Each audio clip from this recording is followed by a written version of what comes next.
what Ducey's executive order for students to go back to school means for you and your family. Plus, why vaccine access has been such a struggle for people of color. And later this half hour on Break It Down, how being a Karen became viral. Cronkite News starts now. Good evening and welcome to Cronkite News on Arizona PBS. I'm Reed Harmon. And I'm Jenna Delatorre. Thank you for joining us. If you have a child in school, they will soon be headed back to class for in-person learning by order of the governor. Faith Abercrombie joins us now with details on the recent announcement. Governor Ducey recently made an executive order calling for all Arizona K-12 schools to return to in-person instruction no later than March 15th. If schools are on spring break, they are asked to return back to school after that break ends. That's causing some districts to scramble. From the beginning of this pandemic, Arizona's schools have been told the best people to make decisions about these kids are their local school districts. But now, Governor Ducey is making a statewide decision. We reversed course, and now the governor said, no, I will now make this decision. It's out of the hands of local school boards. An executive order released yesterday states that he wants all schools to return back to in-person instruction, saying, quote, there's evidence to claim that K-12 in-person school attendance is not a primary driver of community transmission. Our executive team and our governing board were having those conversations of what that would look like for Glendale Elementary School District. This executive order just accelerated those plans. The Glendale Elementary School District says it was making decisions based on the numbers before the governor's order. The Maricopa County Department of Public Health metrics, we follow those metrics. We make all of our decisions based on following those metrics. The Glendale Elementary School District has been operating in a virtual learning model. Most districts are going to be in compliance with in-person learning. Our leaders and teachers have been making heroic efforts throughout the pandemic to continue to provide education to our kids, and they will do so. The Arizona Department of Education says many schools were taken by surprise at the quick deadline. You know, we would have preferred that there was a little more time and notice for schools so that they could have adjusted their plans more proactively. If there is another significant outbreak of COVID-19 in these schools, Ducey's order goes on to say that schools may only close down with approval from the Arizona Department of Health Services. In a statement, the Superintendent of Public Instruction, Kathy Hoffman, says the Arizona Department of Education will provide schools with the support they need to be ready and open by the March 15th deadline. In the Broadcast Center, Faith Abercrombie, Cronkite News. Although there has been no statewide mask mandate in Arizona, county-by-county regulations have been in place for months, requiring people to wear face coverings in businesses. But the first steps to repeal those rules have been taken. The Arizona House just passed a bill that would allow businesses to ignore larger government mask mandates. Republicans say people should have the freedom to choose, while Democrats argue it could cost more lives. Executive Director of the Arizona Public Health Association, Will Humble, disagrees with the House's decision. Masks were an opportunity to have more commerce because you can slow the spread in the community, which gives people more confidence to spend money out there in the community. So I don't understand this aversion to the mask mandates, which drive the kind of behavior we've needed all along to slow the spread of this virus and to get ahead of this so that commercial activity can happen. The bill still has to go through the state Senate, so for now, masks are still required in businesses throughout Arizona. The COVID-19 pandemic has been difficult for many, especially for people of color. Getting the COVID-19 vaccine will help Arizona residents feel safe. But as Ivory Ward tells us, people of color can't access vaccinations as easily. The Arizona Department of Health Services show residents who have received at least one dose of the vaccine. The numbers are stark. A little more than 20,000 Black or African American and 100,000 Latino have been vaccinated, in comparison to about 630,000 white residents. Hundreds of people are lining up for vaccination, but few people of color are among them. U.S. Army veteran Pamela Usher says the lag in access for minorities is part of a pattern for discrimination. Earlier on, the onset of the virus, they did start to bring more things into the community, like having tested, but it took months and months and hundreds of deaths before anything could really be established. So I do think that the minority communities are underserved. Even getting to a vaccine location can be hard. Arizona public health advocate Charlene Tarver says health officials often don't understand obstacles for people of color, especially those of low income.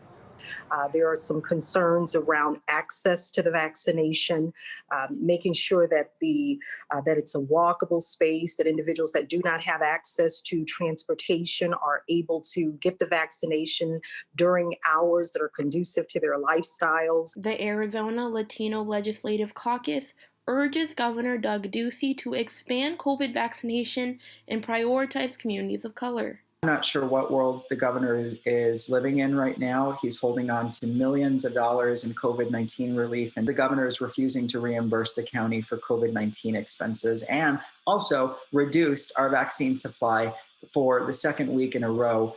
Representative Cano says the caucus wants the governor to partner with local governments and agencies to set up vaccination sites, get vaccination to immigrant communities, and set standards that are fair to all Arizona residents. The hope is to add equity so everyone has a chance to get vaccinated. The AZDHS website shows that the demographic groups with the lowest percentage of shots are Hawaiian and Pacific Islanders.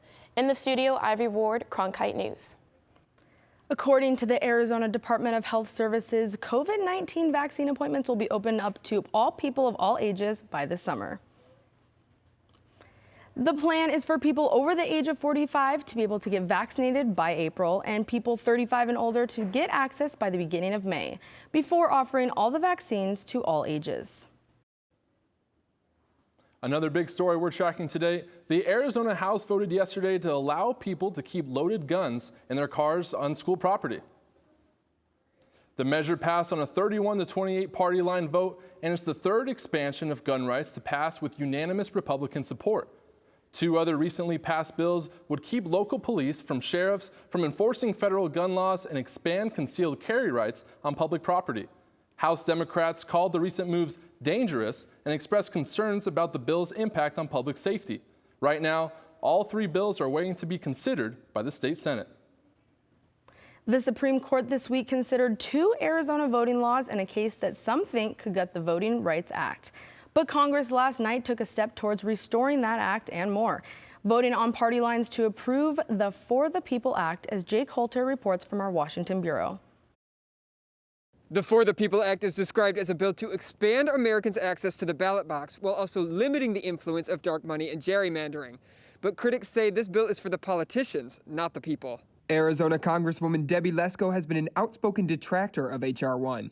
H.R. 1 is a concerted effort by the liberals to stack the deck in their court. And in my opinion, to make sure that Democrats are always elected. Critics like Lesko point to the bill's emphasis on new federal rules to expand voter registration and to reduce big money in politics with a fund to help small individual donors fund campaigns.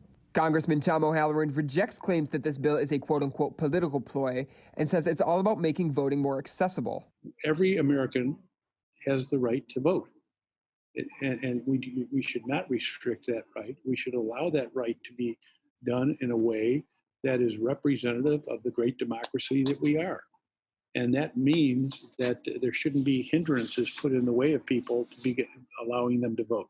The almost 800-page bill also includes provisions on ballot security, ethics reforms, and even statehood for the District of Columbia, which Lesko says shows its overreach. H.R. 1 totally destroys states' rights. And so in the state of Arizona, for instance, we have prohibited ballot harvesting. It's illegal. This bill, H.R. 1, would override our state law on that, which is wrong. O'Halloran agrees that states have a role in election laws, but argues that with the huge amount of money that goes into federal elections, there needs to be some level of oversight. I think the most important thing is that we have fair and clean elections, that the process is one in which the people of America, when they vote, especially for federal offices, this is for, is to know that when they leave the polling place, their vote counts.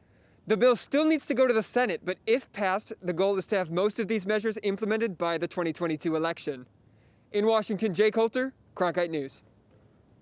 Taking a look now at this live video from the Snow Bowl webcams up in Flagstaff. The popular ski resort got 4 inches of snow overnight, and I'm sure those skiers are loving the fresh powder right now. Of course, it's a different story down here in the valley.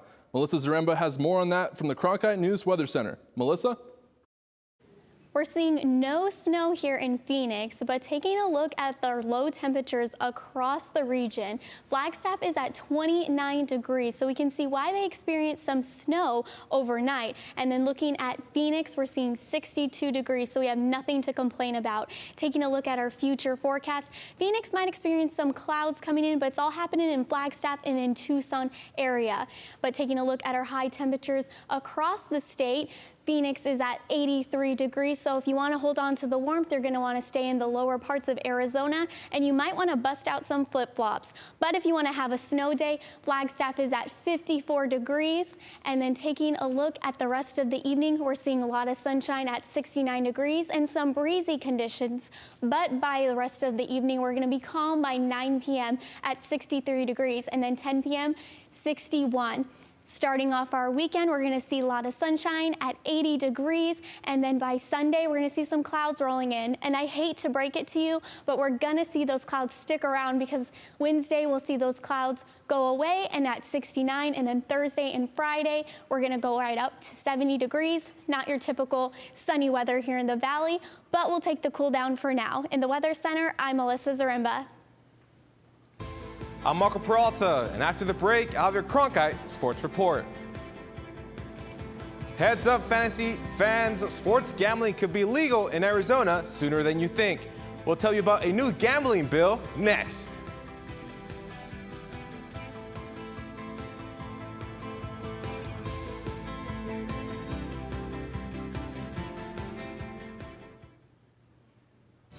Ready to watch the best of PBS anytime, anywhere, on nearly any device? It's easy with the free PBS Video app. Simply download the PBS Video app on your mobile or streaming device.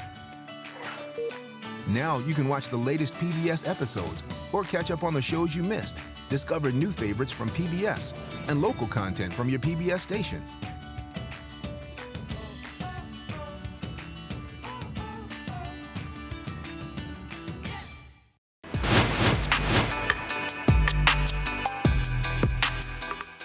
Welcome back to Cronkite News. I'm Marco Peralta with the Cronkite Sports Report. Sports betting in Arizona is getting closer to becoming a reality. A new bill that has bipartisan support is working its way through legislature. The bill comes after years of negotiations between the lawmakers, the tribes, and sports books operators. Cronkite News reporter James Malamus tells us what to expect from the long-awaited proposal. In early February, the Arizona legislature introduced a bill that would legalize statewide mobile betting and in-person sports betting on and off of tribal land. One is adding what we call event wagering, and that is betting on sporting events and different things. One is fantasy sports, which, there are fantasy sports that go on now. It's usually a whole season. These a lot of times are daily fantasy sports. The bill is a mirror bill introduced in both the Senate and the House to try to get it through faster. Arizona is one of 30 states that currently does not offer sports gambling. Representative Jeff Wenninger is heading the bill in the House and believes that Arizona has everything to offer when it comes to gaming. The epicenter of sports that we have here now with the Cardinals and Coyotes and Diamondbacks and all the teams, it's just really the time to do it. This new bill will allow sports teams to operate sports books out of their venue. On game days, that means fans can come to the arena and wager on the events, or they could use their mobile device. But what you won't be able to do is walk across the street and place bets at your local bar. We've waited 25 years for this moment, And it just seems like it's not fair now that we're being left out of the conversation. As of now, the bill doesn't give any new licenses to bars. They currently have lottery gaming in their buildings, but business leaders believe there should be an amendment to the bill to include the financially starved bar industry. It seems like, again, now we're fighting not only for our livelihoods, but our future. The bill has successfully moved through committees in both chambers, but will still have to pass more benchmarks before it is read before the full floor. In Phoenix, James Malamus, Cronkite News. The bill still has a lot of way to go, but if everything goes as planned, we could see gambling outside reservations as soon as the beginning of 2022. Now moving on to ASU athletics, spring football is finally underway, and Herm Edwards likes what he sees so far. The team has a lot of depth with low turnover and the addition of new players.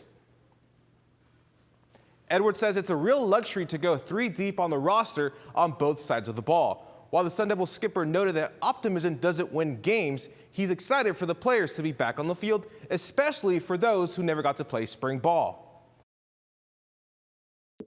44 new participants in spring ball for us. 6 of those happen to be coaches. The rest of them were players that were not here or that came late in the summer that didn't participate in spring football. So that was kind of interesting to watch, but I thought it was a good first day with a lot of energy, and the competition was good. So that's a good thing. Now, imagine this, taking a quick trip to Rome for some Olympic training. That was ASU wrestler Colton Schultz did after winning his first collegiate title at the Pac-12 Championships on Monday. He'll be competing in the Matteo Pellicone series starting today. His coach Zeke Jones explains Colton's hectic last few days. Right now it's 11:30 here. What's it in Rome? Like 8:30 at night. So where he's kind of waking up on his clock in Arizona, he should be going to bed right now. He's trying to go to bed in Rome when he's just waking up in the US. So he's dealing with the time change. He's going to wrestle on Thursday, fly home Friday. We'll give him probably Saturday and Sunday off. Gosh, just flew over to Europe and back after wrestling. That does it for today's Cronkite Sports Report. Back to you, Jenna and Reed. Joining us. For top Arizona stories anytime, go to cronkitenews.azpbs.org.